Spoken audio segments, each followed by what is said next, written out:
Joining me now is Steve Moore, host of More Money on WABC Radio, and James Fishback, CEO of Azoria. Gentlemen, good to see you both. Thanks. James, I just want to set this up. This may take a little while, but there are a lot of folks out there saying, well, so what? What she did is no big deal. As a matter of fact, in 2023, an estimable agency known as the Federal Reserve Board came out with a product, an informational memo, if it is, a long one, and the abstract of it says the following. These fraudulent borrowers, such as Lisa Cook, perform substantially worse than similar declared investors, defaulting at a 75% higher rate. That is huge.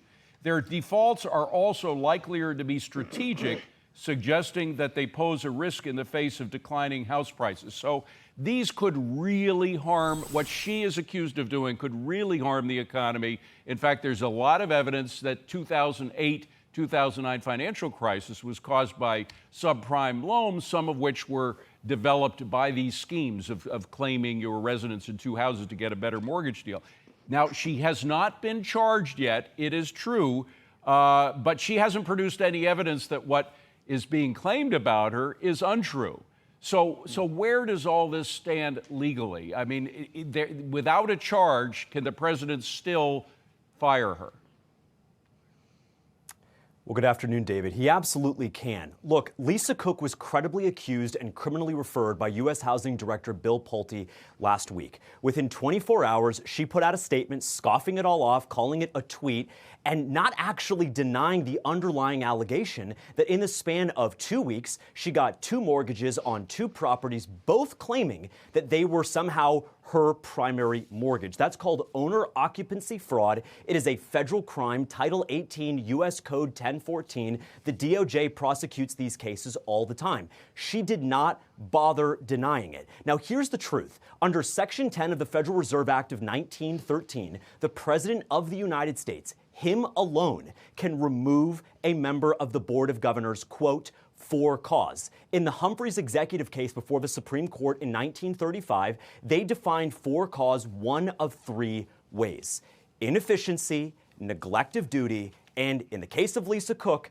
malfeasance. Malfeasance, according to the Oxford Dictionary, is wrongdoing. What is more wrong than lying to the American government, lying to a bank, getting two mortgages that you did not deserve, getting an artificially lower rate, an artificially lower down payment, and an artificially higher chance of approval? Lisa Cook's job is to guard against mortgage fraud and to protect the financial system, not to commit mortgage fraud and undermine the financial system. And Steve, it is quite clear in this report. And by the way, you can find it on the internet. It's the Federal Reserve Bank of Philadelphia, 2023. The title is Owner Occupancy Fraud and Mortgage Performance. It gets into the details, and it mentions, by the way, the number of all the loans made between 2005 and 2017, 584,000. 22,000 of those were using these fraudulent practices, like the one she apparently did. And that really jumped right before the 2008-2009 financial crisis. So what she did and what others like her have done could really cause a financial crisis.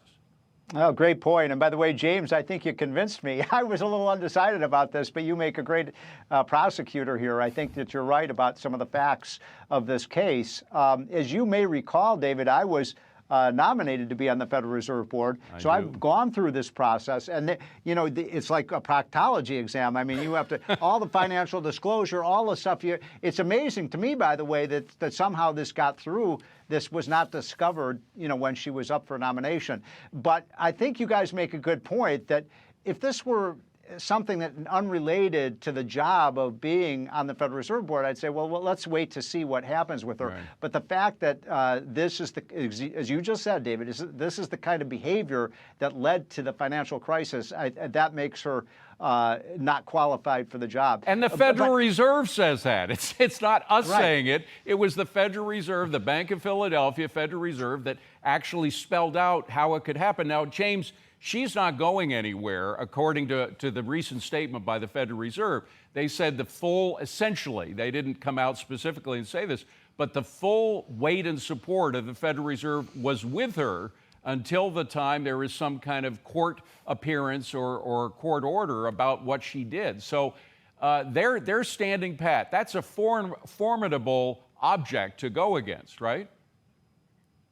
It absolutely is. The question that the president needs to ask Jerome Powell right here, right now, is Lisa Cook allowed into the building? Does she have access to her email? Is she showing up to meetings where confidential information is shared about a range of issues, including and especially the type of mortgage fraud that she is credibly accused of having committed? Right here, right now, whatever you think about her, she deserves to be set aside, and this process can play out in the courts. Lisa Cook has a right to challenge anything. She will lose. This is a clear-cut case where she committed fraud. And here's the truth, David. It takes 776 days on average for the Department of Justice to go from charging someone in this type of fraud to actually getting a conviction. And so are we supposed to wait around for the next 2 years? That's 8 meetings a year, 16 meetings. She's supposed to lower interest rates, not raise interest rates, conduct monetary policy while she's been accused of this fraud. It's not President Trump's fault that she's a deceitful miscreant. She has to accept responsibility and do the right thing here, and that is let this process play out in the courts. And ultimately, she may have to hire a defense attorney. Forget being a plaintiff challenging the president. She's going to have to hire a defense attorney if the DOJ ends up prosecuting this. Well, at the very least, she should come out with any evidence she may have that would go against the evidence that we have actually seen, which indicates she was saying essentially she was a resident in 2 different places at the same time, 2 different places in 2 different states, by the way. So we'll see how that plays out. Steve, the economic events that may happen if she does leave would mean that the president would have a majority stake in the voting population of the governors of the Fed, correct? Yeah, something like that. Now, look, I still believe, David, that almost all of the power at the Federal Reserve Board really resides with the chairman. And so who it is going to be that's the chairman is really the critical thing. This raises the question, because this probably will be challenged in the courts, and it raises the question of whether the president has the authority to remove someone, whether it's a Federal Reserve Board governor or the chairman himself, from the Federal Reserve Board. I believe the president should have that authority. I'm not a lawyer, but my point is if people on the Federal Reserve Board aren't accountable to the president, then who are they accountable to? Nobody elected these people. So I think, but look, the Federal Reserve chairman is the one who's going to make the decision about interest rates. I think the case is pretty strong now that those rates have to come down if we're going to have a very healthy economy in 2026. James, isn't Powell more of a lame duck than ever, though, right now? Yeah, I think Steve is right, David, that the chair really does run the Federal Reserve. You know that because at the July meeting, there were 2 dissents. And that just sounds okay, whatever, there were 2 dissents. That was the most dissenting votes we had gotten since 1993. Yeah. That is just the latest piece of evidence, right, David, that this is not an organization where everyone gets a vote and then at the end of the day, we tally them up. But Chair Powell is on his way out.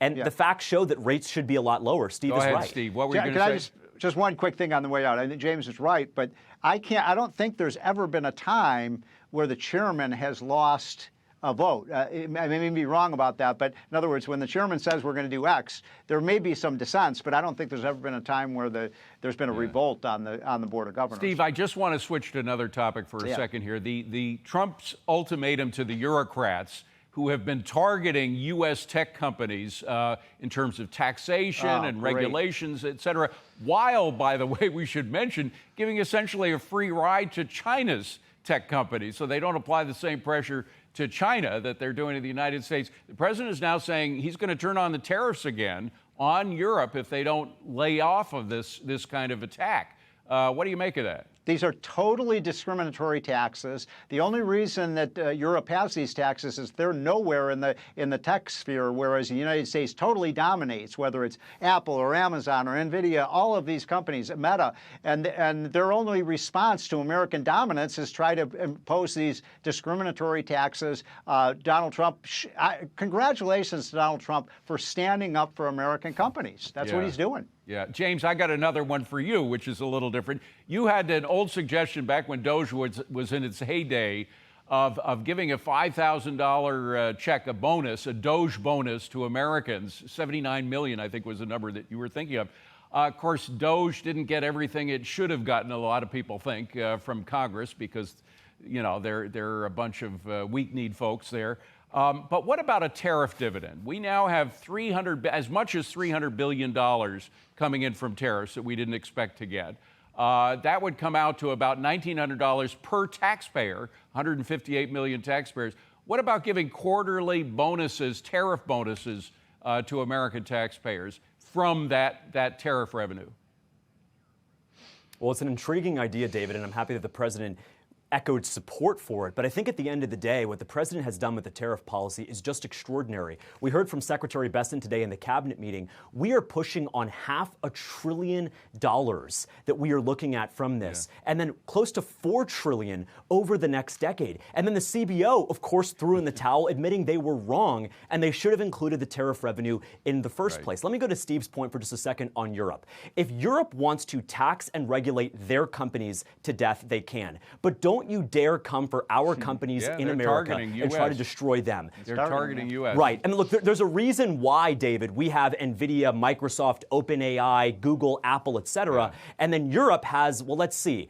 They have Spotify. That's all they got over there. We have real companies, and President Trump is standing up for us. One more. I'm going to try to squeeze in. They're going to kill me in the control room. But one more, Steve. You mentioned the possibility of a sovereign wealth fund. That is, the stake that we're taking, that President's taking in Intel and with the Nippon Steel deal, et cetera. Could that blossom into a sovereign wealth fund, which you quote Barron's today? There's a guy, Bill Albert, in Barron's wrote, "This is a rotten idea on all fronts. Politicians and unelected bureaucrats are going to play investment banker? ? There's some incompetents who just invested tens of billions in California train to nowhere, built tens of thousands of windmills that barely produce electricity." He goes on. The government is a terrible investor because political influences don't make economic sense. Can't you talk President Trump out of this? I wish I could. I would just simply say that, you know, if the government is going to get into the game of picking industrial winners and losers, every time they've done it, guess what, David? They pick the losers. Yeah, that's right. It's hard to argue with it. We got to leave it at that, guys. Great stuff. Steve Moore, James Fishback, pleasure to see you both.